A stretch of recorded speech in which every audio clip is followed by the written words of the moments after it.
And today we'll be covering current affairs from 7th of June to 30th of June. So as always, without wasting any time, let's just directly get into it. And the first topic this week we have is Global Viability Index.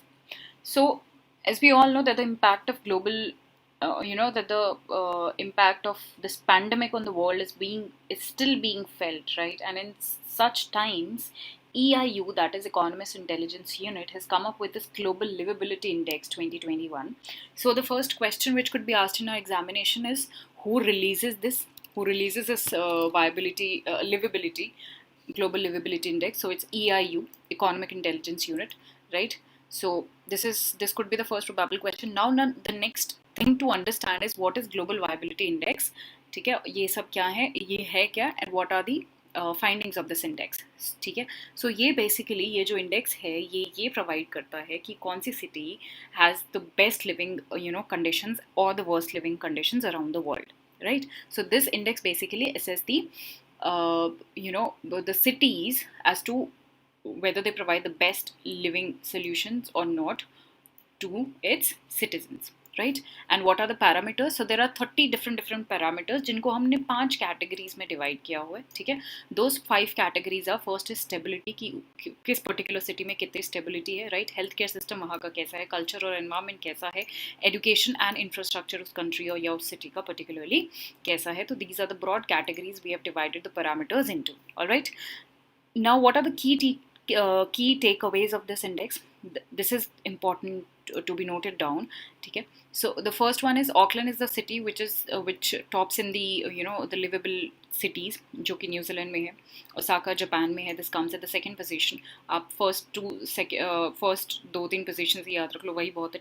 जो least liveable cities हैं वो है Damascus which is in Syria, Lagos which is in Nigeria, ठीक है, और Algeria और Bangladesh. Okay, Dhaka जो बांग्लादेश की भी जो सिटी है, it also comes under the least livable cities. All right, so to summarize this topic, we have read that who releases this global livability. So sorry, I think it must be a spelling mistake here. It is livability index, not viability index. Okay, so livability index, EIU is the one who releases this, and these are the key takeaways. Ki New Zealand जो Auckland जो city है is the basically topped in this ranking. All right, and there are 5 parameters जिसके basis पर हम ये decide करते हैं as to who is going to be at what rank. All right, up next we have AISHE 2019 and 2020. ऐशे report हम इसको बोलते हैं, which is All India Survey on Higher Education. ठीक है, ये Ministry of Education is the ministry जिससे ये belong करती है, जो ये release करती है इस रिपोर्ट को. ठीक है, this is basically एक survey होता है on higher education. So ये बेसिकली एक दिस बेसिकली प्रोवाइड्स कि हमारे जो हायर एजुकेशन की है वो क्या परफॉर्मेंस है एक पर्टिकुलर टाइम पीरियड में, क्या परफॉर्मेंस रही है हमारी हायर एजुकेशन की in our country. So this is what this report tells. Now what are the findings of this report? सबसे पहले तो the top 8 states in terms of highest number of colleges. जो सबसे ज़्यादा number of colleges है हमारे country में वो है in Uttar Pradesh, Maharashtra, Karnataka, Rajasthan accordingly, right? So and total students का जो enrollment है वो increase हुआ है. This is what the report says. It has growth to 11%. student enrollment जो ratio है वो 11% grow हुआ है 15-16 के comparison में, जो अभी का जो latest data है उसके according. Second, it says जो enrollment है higher education में has been estimated to be 38 million, right? जिसमें से 19 million is boys and 18 is females, right? Female constitute 49% of the total enrollment. UP का जो है सबसे ज़्यादा student enrollment ratio है इंडिया में. Okay, gross enrollment ratio ये भी it says, the report says that it has also increased, right? And enrolment, अगर हम गर्ल्स के एनरोलमेंट की बात करें तो वो भी इंक्रीज़ हुआ है ओवर 18% अगर 2015 के कंपैरिजन में हम इसकी बात करें. और जेंडर पैरिटी इंडेक्स में भी काफ़ी इम्प्रूव, आई मीन नॉट काफ़ी improve but there is a bit of improvement in gender parity index also, कि बॉयज़ और गर्ल्स का जो उसके जेंडर के बेसिस पे जो भी है वो भी उस स्टेट में भी improvement आया है. Talking about the teacher pupil ratio or the teacher student ratio, that has also वो भी better हुआ है हायर एजुकेशन में. तो टीचर कितने हैं, कितने स्टूडेंट्स पे कितने टीचर है, उस रेशियो में भी काफ़ी बेटर चीज़ें हुई हैं, राइट? फॉरेन स्टूडेंट्स की अगर हम बात करें, सो द हाईएस्ट जो स्टूडेंट्स हैं हमारे जो कंट्री में आते हैं, हमारे नेबरिंग स्टेट्स, हमारे नेबरिंग कंट्रीज से, दैट इज़ जो मेजर चंक है वो नेपाल से आता है, right. 28%, around 28% comes from Nepal, then Afghanistan and Bangladesh and so on, right. So to summarise this topic, we have read about AISHA Asia report, ठीक है, ministry of education, it belongs to ministry of education, and what are the key findings of this report, right. Moving on to the next topic. So this is Pragati Portal. Pragati Portal, there are again 2-3 things you must remember about Pragati Portal. First of all, Pragati is a proactive governance and timely implementation, and that, as the name suggests, it is for the timely implementation of the things. Now, what are we going to implement timely? हम क्या timely implement करने वाले हैं? This we are going to read. Okay, recently कुछ railway projects में काफ़ी late हो गए थे, काफ़ी देरी आ गई थी, इसलिए प्रगति पोर्टल न्यूज़ में है. तो ये प्रगति पोर्टल करता क्या है? ये बेसिकली एक पोर्टल है, एक जो कि 2015 में लॉन्च हुआ था. इससे काफ़ी सारे काम हो सकते हैं. It is a multipurpose portal, right. और इसकी जो नोडल एजेंसी है वो PMO है. PMO ने इसको डिज़ाइन किया था, प्राइम मिनिस्टर ऑफिस ने, जो कि NIC की हेल्प से किया था. नेशनल इंफॉर्मेटिक्स सेंटर और PMO ने मिलकर ये पोर्टल डिज़ाइन किया था 2015 में. इसका एम यही है कि जितने भी हमारे प्रोजेक्ट्स हैं या गवर्नमेंट के जितने भी प्रोग्राम्स होते हैं उनका एक टाइमली इम्प्लीमेंटेशन हो, उनकी देखरेख अच्छे से हो, उनके रिव्यूज़ अच्छे से हो. This is basically the aim of this portal, right. And also along with this the portal also takes the common people's grievances, कि अगर आपको कोई प्रॉब्लम है, कोई इशू है, तो आप इस पोर्टल पे जाके अपनी grievances रजिस्टर कर सकते हो. This is also another benefit of this portal, right. So there are 2 basic things. First is the grievance thing, and second the timely implementation of the major projects of the government. All right. Now, what are the key features of this? First of all, like I've told you, it has all the latest technology, right. It is by PMO. ये 3-tier system है basically. I mean 3 tier systems में ये काम करता है. सबसे पहले आपका PMO आता है, which is at the higher level. Then union government secretaries आते हैं, then chief secretaries of the state आते हैं, ठीक है. यूनियन गवर्नमेंट के सेक्रेटरीज और उसके नीचे चीफ सेक्रेटरीज जो स्टेट्स के जो सेक्रेटरीज होते हैं. So basically it also does what? It also promotes the cooperative federalism among the states and the center, right. So it basically promotes the federalism. Thirdly, जो this platform enables the PM to hold monthly programs, right, जिनसे वो अपने काफ़ी सारे programs को launch या review कर सकते हैं, right. So these are some of the, and at last I've told you कि वो grievances भी register करता है. तो this is also one of the most significant benefits of this portal. Now, what is the significance? Significance, of course, cooperative federalism को promote करता है, transparency को इंक्रीज करता है. जो भी चीज़ ऑनलाइन अगर हम करते हैं तो वो ट्रांसपेरेंसी, अकाउंटेबिलिटी को anyways it is going to increase. And governance को प्रमोट करता है, गुड गवर्नेंस को प्रमोट करने का काम करता है. So all these are the features and the significance of Pragati Portal. So to summarize this topic, Pragati Portal is what? Is a proactive governance or timely implementation portal, right. 2015 में launch हुआ था. PMO और NIC ने मिलकर ये launch किया था. और इसके 2 मेजर चीज़ें हैं कि ग्रीवेंसेस को ये एड्रेस करता है और जो भी टाइमली इम्प्लीमेंटेशन है मेजर प्रोजेक्ट्स का taken by the government. This portal reviews all those programmes and policies of the government as well, right. We have read about the key features and the significance of this portal. All right, moving on. So up next we have घड़ियाल conservation. So recently what has happened कि Mahanadi wild division जो है, जो कि ओडिशा में पड़ता है. Mahanadi, as we all know, is a river जो कि आपकी छत्तीसगढ़ और उड़ीसा में फ्लो करती है. और इसकी ट्रिब्यूटरीज भी काफ़ी इंपॉर्टेंट है हमारे एग्जाम पर्सपेक्टिव से.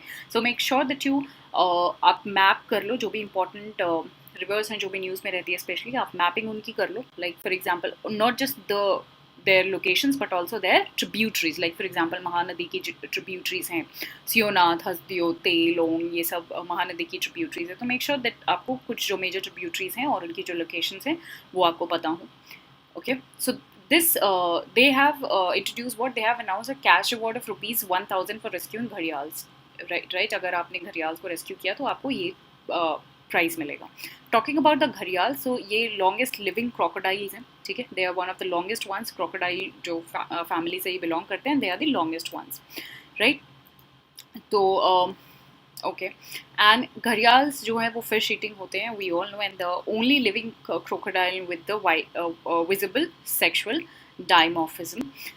ओके, तो और ये इंडिकेटर स्पीशीज़ भी होते हैं। इंडिकेटर स्पीशीज़ वो सारी स्पीशीज़ होती हैं जो कि हमारे एनवायरनमेंट को या फिर हमारी कोई भी वाटर बॉडी को ये इंडिकेट करे वेदर इट इज़ क्लीन और not. Like for example lichen is the indicator species, it indicates कि पोल्यूशन है या नहीं। अगर किसी एरिया में लाइकन ग्रो करता है which that clearly means that the area is pollution free if the lichen is grow is there, is present there, right? Similarly, अगर घड़ियाल अगर आपको किसी रिवर वाटर में प्रेजेंट, अगर किसी पर्टिकुलर वाटर बॉडी में प्रेजेंट है, दैट मीन्स वहाँ पर क्लीन वाटर है, right? So that is why it is an indicator species. If we talk about the distribution of घड़ियाल, so they were once abundant in the main rivers and tributaries जो Indus, Ganga और महानदी और इन सब में, ब्रह्मपुत्र यहाँ उस वाले एरिया में, वहाँ सब में ये मिलते थे, ठीक है। और काफ़ी और भी सारी कंट्रीज़ में मिलते थे, आई मीन इंडिया और कुछ नेबरिंग कंट्रीज़ में, इंडिया नेपाल वहाँ सब मिलते थे, right. Talking about gharials in present, जो अभी प्रेजेंटली है वो सोन रिवर में, गंगा, महानदी और चंबल रिवर में, ठीक है, इन सब रिवर्स में ये मिलते हैं, right.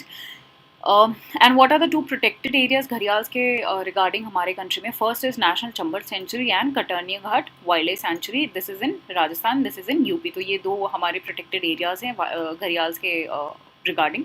IUCN status of gharials if we talk about it is critically endangered, again very important for our exam and CITES के appendix 1 में ये fall करता है। threat इसको conservation construction of dam से है कि water bodies पे जो dam construct होते हैं उनसे उनको खतरा है, barrages बना दिए जाते हैं उनसे इनको खतरा है, water को रोक दिया जाता है, या किसी entanglement in fish nets कि जब मछली पकड़ने वो जो फिशरमैन जाते हैं उनके नेट्स में कई बार ये फंस जाते हैं। Sand mining could also be one of the probable reason for their deaths or for their threat, right?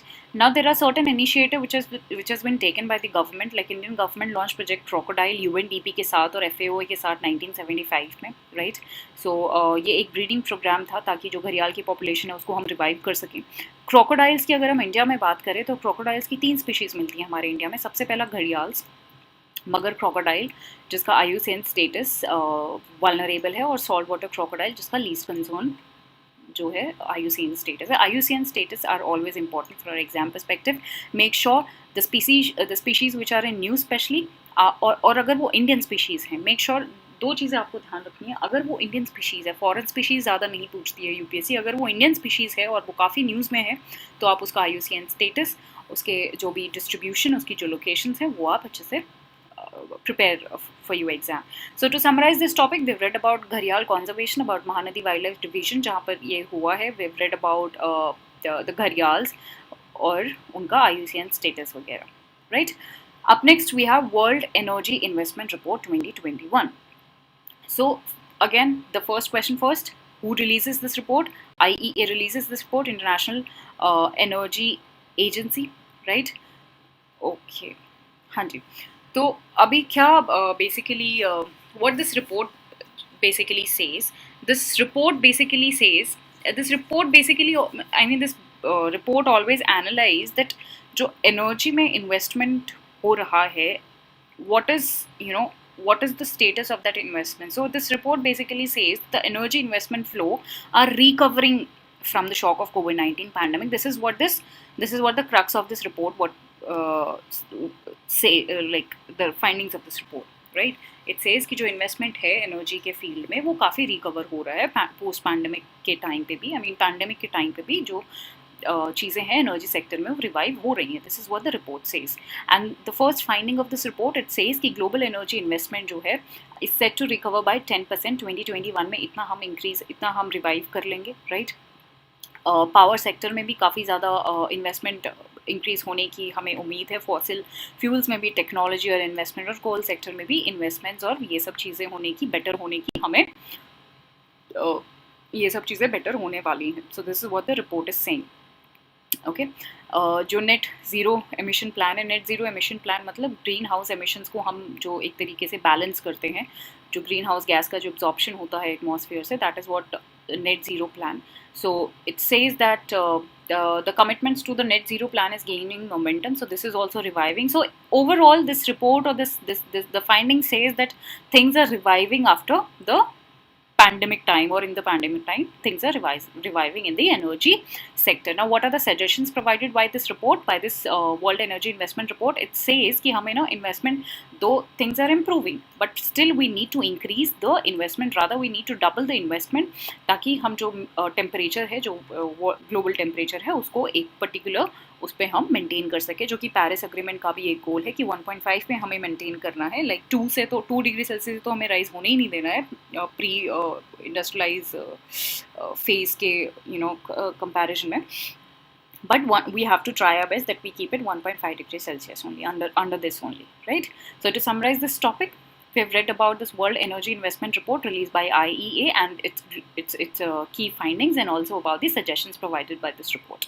All right, up next we have Chief Energy Ministerial, which is so this is basically a kind of a meeting which has been which was there between India and UK, right और इन्होंने एक energy efficiency के बारे में बात करी है. इन्होंने बेसिकली ये बात करी है कि जितने भी इंडस्ट्रीज़ हैं, industries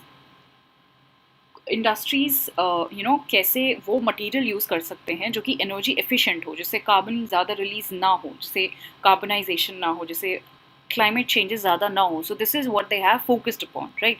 Now talking about this clean energy ministerial, so it was launched at UNFCCC, ठीक है. ऑब्जेक्टिव इसका यही है, एक ग्लोबल प्लेटफॉर्म है जो कि पॉलिसीज़ और प्रोग्राम प्रमोट करता है किस चीज़ के लिए, कि क्लीन एनर्जी टेक्नोलॉजीज़ हम ज़्यादा से ज़्यादा यूज़ करें. ये यही प्रमोट करता है that we should use more and more clean energy technology so as to prevent the climate changes and the increase of carbon in the atmosphere. What are the focus areas of CEM? That to increase the energy efficiency worldwide, कि हम clean energy supply को ज़्यादा से ज़्यादा expand कर सकें और clean energy जो एक्सेस है, क्लीन एनर्जी का एक्सेस पूरे ग्लोबली सबके पास हो. This is what they aims for. 29 member countries हैं और इंडिया भी CEM का मेंबर है. Now what is deep decarbonisation initiative?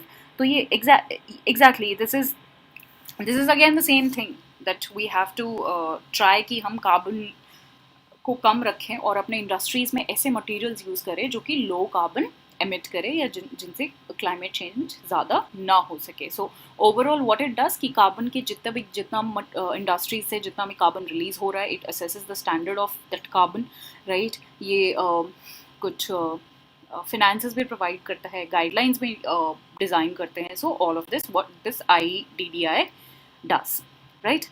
Talking about and this whole initiative is coordinated by UNIDO. UNIDO is United Nations Industrial Development Organization, जो कि United Nations की ही एक specialised agency है जो कि प्रमोट करती है इंडस्ट्रीज़ का डेवलपमेंट ऑल्सो. और उनका डेवलपमेंट भी कैसे, they promote a sustainable industrial development, right? That there should be an industrial development, but it should be sustainable. All right. So what we have read till now, we've read about CEM, we've read about कि clean energy technology को ये promote करने की बात कर रहे हैं. We've also read about IDDI, that is decarbonization initiative, okay, जो कि UNIDO का initiative है, which is co-led by UK and India, right? और इसका भी major work यही है कि इंडस्ट्रीज़ में हम कैसे materials use करें जो कार्बन कम से कम emit करें. Alright, up next we have indemnity. Indemnity, to further read this topic, I'd like to make you understand first the meaning of this thing, indemnity.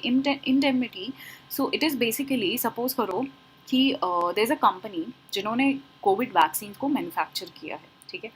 वो वैक्सीन हमें लगती है और हमें लगने के बाद हमें कोई इन्फेक्शन हो जाता है या हमें कोई भी उससे कोई हॉस्पिटलाइजेशन हो जाता है, हमारा हम हॉस्पिटलाइज हो जाते हैं, हमें कोई इन्फेक्शन हो जाता है या फिर कोई वो सूट नहीं करती है हमें वो वैक्सीन, राइट.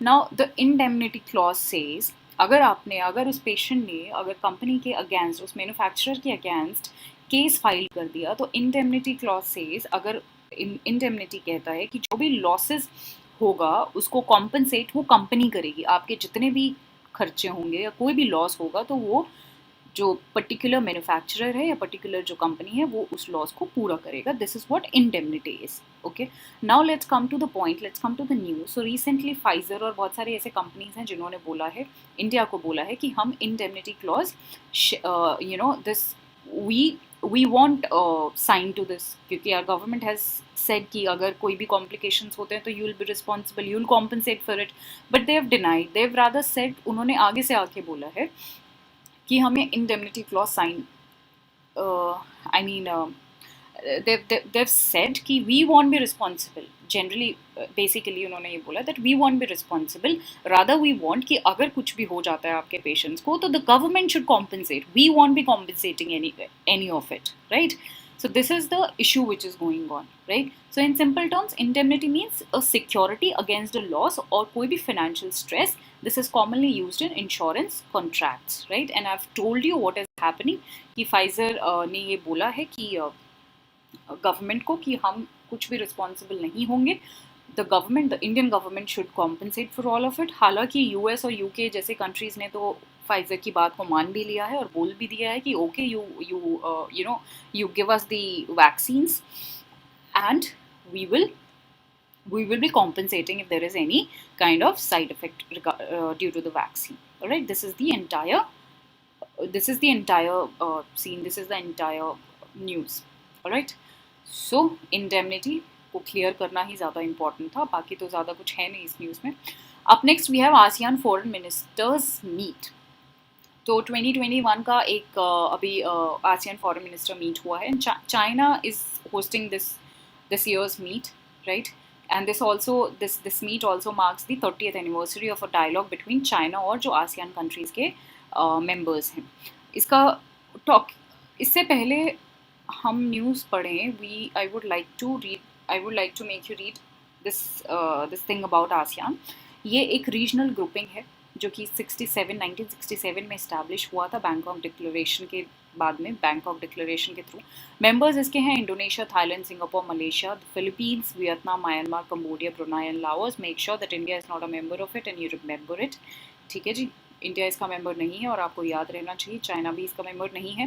हेडक्वार्टर्स इसके इंडोनेशिया में है। नाउ व्हाट हैज़ हैपेंड, तो अभी रिसेंटली दे फोकस्ड अपॉन कि कोविड-19 को कैसे हम कॉम्बैट करें, कैसे उसको कंटेन करें, इकोनॉमिक रिकवरी जो कोविड की वजह से हुई है उसको हम कैसे देखें, और जो भी वैक्सीन पासपोर्ट कनेक्टेड वैक्सीन से रिलेटेड जो भी प्रपोजल्स डिस्कस हुए हैं, those are the proposals, right? What is the significance of this? ये मीटिंग एक्चुअली जो अभी क्वाड की जो मीटिंग हुई थी, ठीक है, जो इंडिया, ऑस्ट्रेलिया, जापान और यूएस जो क्वाड मेंबर्स हैं, so this meeting comes in the backdrop of that only, in the backdrop of China criticising the Quad. Okay, now if you talk about the China and the ASEAN cooperation, तो China और ASEAN का cooperation काफ़ी पुराना है। सो China and ASEAN the country establish strategic partnership 2005 में, ठीक है, और चाइना और आसियान फ्री ट्रेड जोन जो इस्टेब्लिश हुआ था वो 2010 में इस्टेब्लिश हो गया था। चाइना और आसियान जो है वो RCEP का भी एक पार्ट है, जो कि हमें पता है जो ट्रेड डील है हमारी।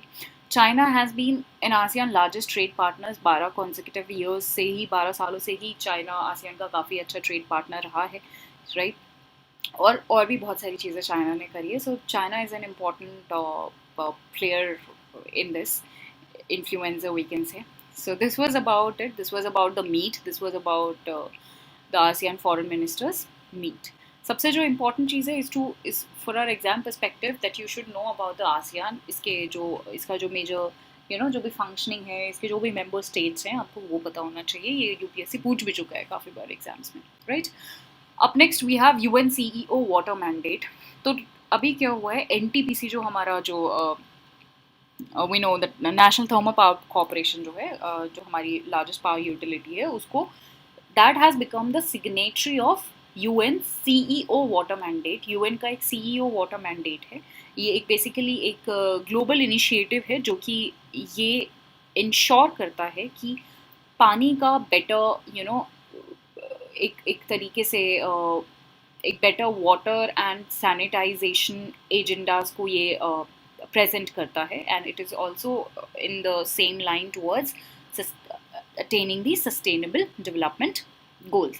So NTPC has recently become the signatory of this. What is UN CEO water mandate? So as I've told you, ये एक global initiative है to demonstrate the commitments and effort of companies towards better water and sanitation agendas as a part of SDGs. इसका वही काम होता है कि जो भी कंपनीज हैं, जो भी इंडस्ट्रीज हैं, उनको हेल्प करना ताकि वो वाटर और सैनिटेशन जो भी इनके जो गोल्स हैं उनका बेटर इम्प्लीमेंटेशन कर पाए और एक वाटर स्ट्रैटेजीज को वो बेटर तरीके से टाइमली इम्प्लीमेंट कर पाए, right? And not just that this, it also provides a platform for the companies, जो भी लाइक माइंडेड बिजनेसेस होते हैं, जो कि इस फील्ड में जो भी बिजनेसेस हैं, उनको ये और भी तरीके की काफ़ी सारी हेल्प भी प्रोवाइड करता है, right. Talking about this initiative, UN global compact initiative, तो ये एक यूनाइटेड नेशंस का ही इनिशिएटिव है, बट ये नॉन बाइंडिंग इनिशिएटिव है. This is not binding as such, right. और इसका aim is the same, that it encourage the companies पूरे देश में कि वो सस्टेनेबल और सोशली रिस्पॉन्सिबल पॉलिसीज को अपनाए, ठीक है, ताकि जो एसडीजी गोल्स हैं उनके तरफ we reach towards them as soon as possible. All right, so this was about UN CEO water mandate. ठीक है, moving on. So up next we have sea snot. Sea snot अगर आपने news में देखा हो तो अभी आप इसको एक एनवायरमेंटल थ्रेट बोल सकते हैं जो टर्की में आया हुआ है, ठीक है. ये पहले भी एक बार 2007 में ये प्रॉब्लम हमारी आई थी. Now we will understand sea snot होता क्या है और ये कैसे होता है, क्यों आता है. सो रिसेंटली अभी हमने काफ़ी न्यूज़ में देखा कि कुछ सी के आसपास ना कुछ एक्यूमुलेट हो गया सी ऑफ मार्मरा में, जो कि टर्की में है, जो कि काफ़ी ज़्यादा एनवायरमेंटल और एक्वेटिक एनिमल्स को भी वो काफ़ी थ्रेट पहुंचा रहा है, right. Now what is this sea snot is to be understood here. Sea snot, I'll talk about this map little later on. First, let's understand what sea snot is. तो ऐसा कुछ दिखता है कि ये वाटर बॉडी है और यहाँ पर जो भी वेस्टेज है या जो भी चीज़ें एक्यूमुलेट हो गई है, इसको हम सी स्नॉट कहते हैं. ये भी वाटर ही है, बट यहाँ पर ये चीज़ें बहुत ज़्यादा एक्यूमुलेट हो गई हैं. This is what sea snot is. So अगर आपने एल्गे तो सुना होगा ना, एल्गे जब न्यूट्रिएंट्स ओवरलोड हो जाते हैं तो हमारा एल्गे का फॉर्मेशन हो जाता है. जब वो न्यूट्रिएंट्स बहुत ही ज़्यादा ओवरलोडेड हो जाते हैं ना, वो जो algae है that is overloaded with nutrients as a result of water pollution and other kinds of pollutions, right, along with climate change और ये सब चीज़ों की वजह से जो न्यूट्रिएंट्स हैं वो वाटर बॉडी में बहुत ही ज़्यादा हो जाते हैं, उसी को हम सी स्नॉट कहते हैं. This is how sea snot is formed. So basically the nutrient, so this is what it says, the nutrient overload occurs when algae feast on warm weather caused by global warming and water pollution also causes the problem. So sea snot की formation वैसे ही होती है when algae are overloaded with nutrient. This is the line to be understood here. This is the line to be focused upon here. कि जब जो algae हैं, जो इनकी जो formation हो जाती है, या वो किसी भी water bodies में nutrients, जो pollution है, जो भी बहुत सारे nutrients हैं, वो ज़्यादा आ जाते हैं इधर के water bodies से या आसपास से, या climate change की वजह से या water pollution की वजह से, तो sea snot की formation हो जाती है. एक mucus like substance होता है जो कि marine organisms के लिए, aquatic life के लिए, इसको हम सी सलाइवा भी कहते हैं, ठीक है, जो कि एक्वेटिक लाइफ के लिए काफ़ी ज़्यादा प्रॉब्लमैटिक होता है, right.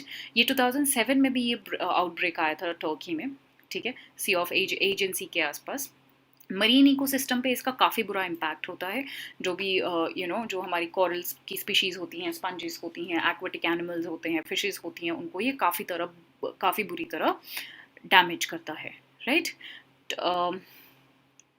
Yes, and not just this, fisherman की जो भी लाइवलीहुड है, क्योंकि ऑफ कोर्स अगर फिशेज ही नहीं रहेंगी तो उनका लाइवलीहुड कैसे चलेगा, तो उनको भी ये कहीं ना कहीं काफ़ी ज़्यादा इम्पैक्ट करता है, right. Now let us understand this map कि एग्जैक्टली ये सब हो कहाँ पर रहा है. सी, दिस इज़ ब्लैक सी, ठीक है, ये पूरा टर्की का मैप है. इधर आपको रशिया मिलेगा, इधर ये आपका यूरोप है, ठीक है, इधर आपको नीचे मेडिटेरेनियन सी मिलेगा, ये इसके ऊपर एजेंट सी है, राइट. और टर्की में ही here you will find the Sea of Marmara, जहाँ पर ये सारी प्रॉब्लम हो रही है.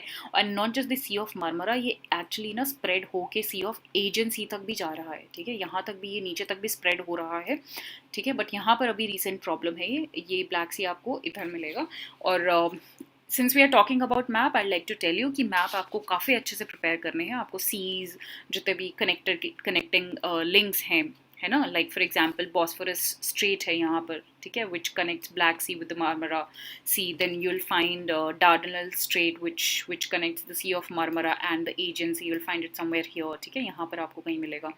तो straits and the seas and the countries surrounding it, वो सब आपको you have to prepare them thoroughly for your examination. एक ना एक क्वेश्चन ज़रूर, एक दो क्वेश्चन हमेशा मिलेंगे आपको मैप से. So this was about sea snot, जो कि टर्की में जो ये एनवायरमेंटल थ्रेट आया हुआ है. Moving on, up next we have new Atlantic charter. Okay, अगर आपने वर्ल्ड हिस्ट्री पढ़ा हो तो आपको अटलांटिक चार्टर के बारे में बहुत अच्छे से पता होगा. So the entire story started around we will first understand actually about the Atlantic charter, ये न्यू एटलांटिक चार्टर तो अभी आया है। एटलांटिक चार्टर 1941 की बात है, ठीक है। अगर आपने वर्ल्ड हिस्ट्री का सिलेबस कर लिया है कंप्लीट तो आपको पता होगा एटलांटिक चार्टर के बारे में, आपको पता होगा 1941 के वर्ल्ड वॉर के बाद के बारे में जो चीज़ें हुई थी, आपको पता होगा सेल्फ डिटर्मिनेशन के क्लॉज के बारे में, right. So the entire story started with world war two, right. 1941 के आसपास की ये बात है जब ये चार्टर साइन हुआ था। So you know world war two where there was allied powers at one side, like for example US, France, UK etcetera, and on the another side there was axis powers like Germany, Italy, Japan etcetera, right. तो ये सब थे, ठीक है। और world war two ये decide हुआ था कि वॉर के बाद हम लोग कैसे चीज़ें करने वाले हैं, वॉर के बाद कैसे चीज़ें होने वाली हैं, right. This was concluded in this Atlantic Charter in 1941. So it was signed by British Prime Minister Churchill और यूएस के जो उस टाइम पे प्रेसिडेंट थे रूजवेल्ट। 41 में इसको साइन किया गया था। इसके कुछ बेसिक गोल्स रखे गए थे कि वॉर हो जाने के बाद हमें कैसे प्रोसीड करना है। So what were the goals? सबसे पहला, कोई टेरिटोरियल एलिवेशन नहीं होगा, कोई टेरिटोरियल चेंज नहीं होगा। अगर वहाँ के लोग नहीं चाहते तो कोई भी टेरिटोरियल चेंज नहीं होगा, और इसी को हम सेल्फ डिटर्मिनेशन कहते हैं। This is a very important close, और आगे जाके इससे बहुत सारे इसी के बेसिस पर बहुत सारी चीज़ें भी हुई थी आगे। सो this is a very important close I would say of the Atlantic charter, कि लोगों के विश के अगेंस्ट आप कुछ भी नहीं चेंज कर सकते हो। रिस्टोरेशन ऑफ सेल्फ गवर्नमेंट, जिस भी कंट्री में सेल्फ गवर्नमेंट नहीं है वहाँ पर रिस्टोर करना है। ट्रेड रिस्ट्रिक्शंस को रिड्यूस करना है, ग्लोबल कोऑपरेशन को बढ़ाना है, फ्रीडम बढ़ाना है, फ्रीडम ऑफ सीज बढ़ाना है, ठीक है। और डिसआर्मामेंट को इंक्रीज करना है, कि आर्म फोर्सेस हम नहीं यूज़ करेंगे। ये सब डिसाइड हुआ था कि ये सब हम वॉर के बाद प्रमोट करने वाले हैं। This was decided in 1941 in Atlantic charter, right. तो ये तो हो गया एटलांटिक चार्टर का हिस्ट्री। अभी रिसेंटली आपने देखा होगा न्यूज़ में कि जो बाइडेन और जो जॉनसन है, यूके के प्राइम मिनिस्टर हैं, उन्होंने एक मीटिंग करी है और उन्होंने भी एक एटलांटिक चार्टर साइन किया है, which we call new Atlantic charter. Now what has exactly happened in new Atlantic charter, और क्या उसके गोल्स हैं? उसके यही गोल्स हैं कि हमें जो भी प्रिंसिपल वैल्यूज़ और इंस्टीट्यूशंस हैं डेमोक्रेसी को, उनको डिफेंड करना है, उनको बचाना है, उनको प्रमोट करना है, और हमें जो भी इंस्टीट्यूट्स और जो इंटरनेशनल कोऑपरेशन को बेसिकली प्रमोट करें, उनको स्ट्रेंथन करना है। We have to be united, ठीक है। और हमें सॉवरेनिटी और इन सब चीज़ों की रिस्पेक्ट करनी है। We have to protect our innovative edges in science and technology. कोविड-19 के अगेंस्ट जो भी हमारे हेल्थ क्राइसिस हैं, उन सब चीज़ों को, हेल्थ केयर इंफ्रास्ट्रक्चर को हमें प्रमोट करना है। We have to urgently and ambitiously to tackle climate crisis को, हमें एम्बिशियसली टैकल करना है। We have to we have to be fair and we have to be climate friendly. We have to do things sustainably for to protect our environment, to reduce the environment, the climate change, you can say, right? So these were the things which were decided in this new Atlantic Charter.